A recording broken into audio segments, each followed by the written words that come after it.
Hi everyone. I know you must be wondering, ma'am, how is it possible कि हम short एकदम prelims clear कर सकें? Possible तो है, इम्पॉसिबल तो कुछ भी नहीं होता, राइट? पॉसिबल है if you work towards it in a very smart way, okay?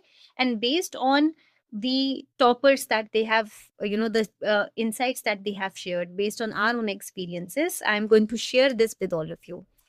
Now, see, there is a high probability that if you follow a structured system of studying, of revising, you are going to end up clearing prelims. और ये proven भी है, काफी लोगों ने prove भी किया है, right? So in this particular session, we are going to discuss principle-based approach. There are certain principles that I want all of you to follow in this particular session. By the end of this session, this principle-based approach is going to help you confidently give prelims and also clear prelims. Basic principles है, and I know 90% of the students they miss out on these basic principles. यही पर ही उनको FOMO देकर, anxiety देकर उनका mind इधर उधर divert किया जाता है. So I'm going to make sure that आप लोगों का mind divert ना हो. Okay, let's start everyone. Now, when I say principle based approach हम इसमें अपनाएंगे, what do I mean? Let me help you understand. I'm going to follow certain principles. Principle number 1, a very simple principle that you have to remember, which is prelims is not about knowledge. It is not about knowledge. Why am I saying it? Because now that UPSC 2026 prelims exam is just round the corner. 60 दिन बचे हैं, है ना? And then 27, 8 महीने में ये आपका साल भी खत्म हो जाएगा और आपका फिर 2027 शुरू हो जाएगा. तो अब 2027 भी पास है, प्रीलिम्स 2026 तो सर पर ही है. So many students they end up mugging different resources, different PDFs, collecting different PDFs. मुझे समझ नहीं आता क्यों ऐसा कर रहे हो. Why are you doing this? I don't understand. Because prelims is about elimination. It is about elimination. That is why 4 options are given now. Option A, option B, option C, option D. Why are these 4 options given in MCQ based questions in prelims? So that you can eliminate the incorrect answer and you can reach to the correct answer. That is why. That is the basic funda. यही चीज नहीं समझ रहे हो, right? So you have to understand that prelims mains की तरह नहीं है. Mains में तो you will have to generate an answer. You have to write an answer because वो तो endless एक maze हो जाता है. You have to understand concepts, facts, data, interlink them. But prelims it rewards pattern recognition यहाँ पर. And Tony Robbins है जो बोलते हैं दैट पैटर्न रिकॉग्निशन जिसने कर लिया उससे ज्यादा सक्सेसफुल इंसान इस दुनिया में कोई नहीं हो सकता. Pattern recognition. Prelims is all about intelligent guessing. Intelligent guessing. Why am I saying all of these things? Because आप भूल जाते हो. You guys forget. That is why I have to remind you. It is about option elimination. Okay. So your preparation has to shift from कितना पढ़ा, how much did we study, to कितना eliminate कर पा रहे हैं. How much can we eliminate? That should be the shift in your preparation. Second principle that you need to follow is that in prelims you don't just have to focus only on current affairs. You have to take into account static plus current affairs. You have to integrate them. इसको आपको integrate करना है. This is not separate. You have to integrate them. So stop this कि morning में polity पढ़ेंगे, evening में we'll study current affairs. No. You have to start following this approach. For example, you are reading polity. Read polity. You have to link it with current affairs. Was it in news also? क्या ऐसा कुछ news में भी था? Is election commissioner in news? Why is he in news? If you're studying the chapter on election commission. Then let's say you are reading environment. मान लो आप environment पढ़ रहे हो. You have to link it with species. Link with species. Right? Point clear हो गया? Now for example, you are let's say reading economy. आप economy पढ़ रहे हो. Right? What will you do if you are reading economy? You are going to link it with RBI updates. Link with RBI updates. Repo rate बढ़ा दिया RBI ने. What is repo rate? What is the impact of repo rate? Increase in repo rate on the economy. You have to interlink it. ऐसे पढ़ना है आप लोगों को. ठीक है, let's say you are studying government securities, or government securities in news, is foreign exchange reserve is in news, STR क्या है, राइट कुछ उतार चढ़ाव हो रहा है, उसको आप स्टैटिक से कैसे लिंक कर सकते हो? Why money multiplier was in news? What is the concept of money multiplier? What is the impact of it? Okay, so UPSC questions हमेशा hybrid होते हैं, right? You have to remember your preparation should also be hybrid if the questions are hybrid. Now the third principle, पहले principle समझते हैं ना, day by day I am going to help you understand the strategy also. ठीक है, ये बात clear होनी चाहिए दिमाग में आपके. Now the third principle is the 3-layer revision system. 3-layer revision system that you must follow in your journey. This is the real weapon. ये आपका real weapon है जो आपको इस journey में follow करना है.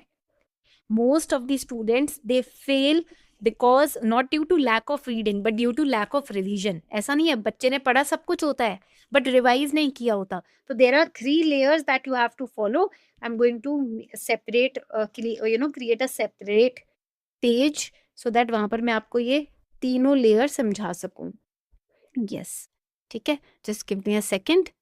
ये हटाते हैं यहाँ से and we are going to keep this third layer and now we are going to create the 3 layer. ठीक है, तो लेयर नंबर 1, पहले लेयर नंबर 1 बनाते हैं. Layer number 1, then we have layer number 2, then we have layer number 3. ठीक है, उसके बाद लेयर 1 में हम लिखेंगे सबसे पहले basic reading. This is the first layer, basic reading, where you have to keep into account the NCERTs. I have already shared which NCERTs to study plus the standard books. ठीक है, standard books मतलब Laxmikant, spectrum, GC लियोम, जो आपकी standard books है वो. ठीक है, then आपका आता है layer number 2 which is active recall. Active recall, what do you have to do in active recall? What the chapter you have studied, after studying it, after understanding it, close the book and then ask yourself, what do I remember? What do I remember? ठीक है, आपने पढ़ा, let's say I'll take a book. ठीक है, ये देखो phonetical theory class 11th की NCERT.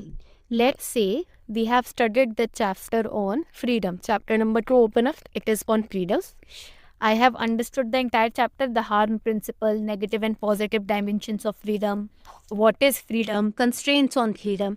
ये सब मैंने पढ़ लिया, sources of constraints. Now I close the book after studying and understanding. And then I'll ask myself, or I can just take an A4 size sheet of paper and write down in points, what do I remember from this chapter? जो भी याद आ रहा है वो लिख दो. That way you'll understand कि आपका दिमाग कितना एक्टिव था by studying.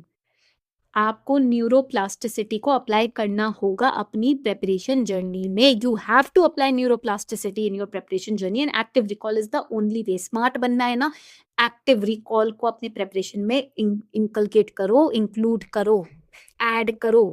Make micro notes, make mind maps.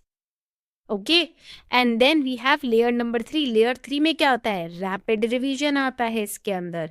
Rapid revision, it will have rapid revision. Revise the same content, same notes, same mind map 5 to 6 times. 5 से 6 बारी पढ़ना है, revise करना है आपको before the exam. Not just 3 or 4 times, 5 to 6 times. तभी brain याद रख पाएगा. It is scientifically proven. If you haven't revised something 3+ times then it's as good as not studied. अगर आपने कम से कम 3 से ज़्यादा बार रिवाइज नहीं किया है तो समझ लो आपने पढ़ा ही नहीं, उतना उसी के इक्विवेलेंट है, भूल जाओगे आप. ठीक है, you have to inculcate and use this layer in your revision system. Now let's move to the next important part of this session. ठीक है, इसको हटाते हैं. Now I am going to give you the real weapon. अब मैं आपको देती हूँ एक real weapon. Previous year questions, they are, treat them as your syllabus. Treat them as your syllabus, अपने सिलेबस के जैसे ही इसको ट्रीट करो प्रीवियस ईयर क्वेश्चंस को. And last how many PYQs? Last 11 years PYQs.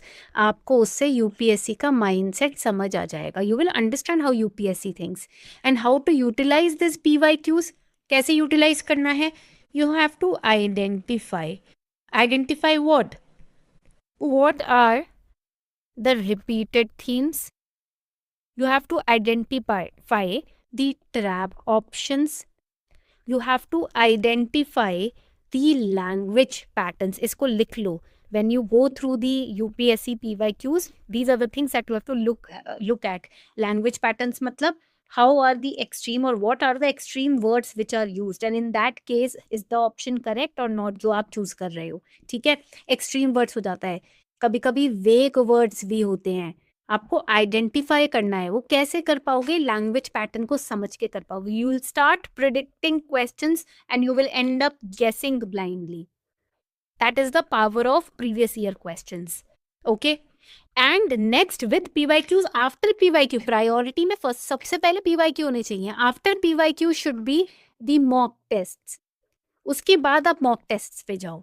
Not more than 15 mock test I would say. 15 से ज़्यादा नहीं. Not more than 15. Half of them should be sectional, half of them should be full length. Okay, या फिर आप 5 full length रखो और 10 sectional रखो. ऐसे कॉम्बिनेशन बना के चलना, वरना ओवर बर्डन हो जाओगे. इससे ज़्यादा की ज़रूरत नहीं है. I have seen student solving so many mock test, but if you are solving mock test but not identifying these things or not identifying your weaknesses, then solving 100 mock test will won't work. ठीक है, ये point याद रखना है. अब आपका approach क्या होना चाहिए when it comes to mock test? What should be your approach? You have to give quality mock test first. ऐसे ही नहीं कि कहीं पर भी जाके कुछ भी mock test दे दिया. Second, after main journey starts after solving the mock test. After solving it, you have to give 2 to 3 hours in analyzing. ये सबसे बोरिंग काम होता है. आप स्कोर देखकर दूसरे मॉक टेस्ट पे बढ़ जाते हो. सबसे बड़ी गलती लाइफ की कर रहे हो.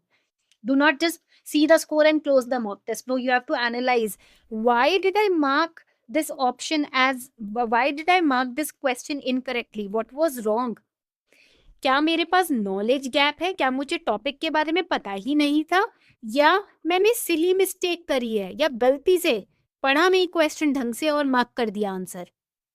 ठीक है, कुड इट बी एलिमिनेटेड? क्या इसको एलिमिनेट किया जा सकता था और मैंने जल्दीबाजी में इम्पल्स में सॉल्व कर दिया question? You have to ask these 3 questions because improvements happens only in analysis, not in giving test. Test देते वक्त इम्प्रूवमेंट नहीं हो सकता, एनालिसिस के बाद ही इम्प्रूवमेंट पॉसिबल है. Okay, and now let me help you understand what should be your attempt strategy, which is the game changer, by the way. So I'll just create another page and then help you understand what should be your attempt strategy. ठीक है, क्या होना चाहिए आपकी attempt strategy? चलो focus करते हैं अब इस पे. First of all, you have to understand, आपको समझना होगा that you don't need 100% accuracy. आपको 100% एक्यूरेसी की ज़रूरत नहीं है. ठीक है, what do you need then? किस चीज़ की ज़रूरत है आपको? You have to attempt 85 to 95 questions and your accuracy should be 60 to 65%. कैसे पता चलेगा accuracy? On Super Kalam's app you get to see your accuracy also. Super Kalam पर तो after practising any question you get to see your accuracy. कोई भी test आप देते हो, एक्यूरेसी परसेंटेज के टर्म्स में आ जाती है आपके सामने. Okay, now another important point, how you will attain this. अब ये कैसे पॉसिबल है? Is it even possible? Yes, if you are solving paper in 3 rounds. First round आता है. फर्स्ट राउंड में you have to solve only sure questions. Second round में आपको क्या करना है? You have to solve elimination based questions. Yes, elimination based questions. Elimination basis use करना है सॉल्व करने के लिए. थर्ड राउंड में आपको कैसे सॉल्व करना है? अब ये पॉइंट हमेशा याद रखना है. Elimination basis will be can be used if अगर आपके कॉन्सेप्ट स्ट्रॉन्ग है. So you have to maintain conceptual strength in your preparation. And third round में आप कैलकुलेटेड रिस्क ले सकते हो. You can take a calculated risk, but you have to avoid blind guessing, आपको blind गेसिंग तो avoid करनी ही पड़ेगी चाहे कुछ हो जाए, ठीक है। And please do not over think the easy questions, easy है तो इसमें कुछ चाल होगी यूपीएससी की, ऐसे भी नहीं सोचना है, ठीक है। And after all of this, अगर ये सब आपने अच्छे से कर लिया, there is also one thing that can kill your game, which is ignoring CSAT. CSAT को इग्नोर गलती से भी नहीं करना। I have already created a video on how to approach CSAT, it would be in the i button, right. So make sure that आप CSAT को ignore नहीं करो। Even strong students fail because of CSAT, because they do not practice CSAT, they take CSAT for granted, okay. So you have to understand कि sure shot clear करना prelims easy है, possible है, अगर आप smartly खेलते हो, pattern recognise कर लेते हो, that's it. Keep your resources limited but keep your revisions, you can say on a multiple basis you need to revise. You have to make sure कि reading 10 subjects per book is not, per 10 books per subject is not good. Studying 14 hours daily is not the guaranteed way to clear prelims. Revising limited sources multiple times is going to guarantee clearing prelims. Practicing previous year questions religiously is going to give you a short guarantee to clear prelims. Staying consistent even on bad days, that is the mantra to clear prelims or any exam. For you, revision should be more than your reading. Analysis should be higher than your test score. And consistency should be more than your motivation. ये मंत्र आपको follow करना है, okay. Point clear हो गया यहाँ तक? This is what you need to do when it comes to clearing prelims और preparing for prelims confidently without any self doubt. Self doubt is the killer of so many dreams. Don't doubt yourself. मैं कर पाऊंगा कि नहीं, मैं तो school में 70%, 60, 40% लाता था, मैं कर पाऊंगा कि नहीं, कर लोगे। कंसिस्टेंसी ही है जो हमको अलग खड़ा करती है। ये स्कूल वाली पढ़ाई ही नहीं है, तो आप स्कूल वाली अपने सेल्फ से इस यूपीएससी की एग्जाम को कैसे कंपेयर कर सकते हो? और किसने बोला कि अरे स्कूल में इतना इजी पढ़ाई होती थी, मैं फिर भी नहीं कुछ कर पाया, मैं यहाँ क्या कर लूंगा? नहीं, आप इवॉल्व हुए हो। अब आप वो 10 साल के 16 साल के बच्चे नहीं हो। You are a grown up in your 20s, in your 30s। Your mind thinks differently and neuroplasticity is a gem. Please search about it. You can change your thoughts, and changed thoughts can change your life. I hope I've made myself pretty clear today. So, this was your class. Make sure that you follow it. I want all of you to write down in the comment section. जो भी ये video देख रहा है, just write down, I will do it. बस लिख दो, अपने आप से एक प्रॉमिस करके छोड़ दो। उसके बाद देखो क्या मैजिक शुरू होता है। I will do it. Just write down in the comment section.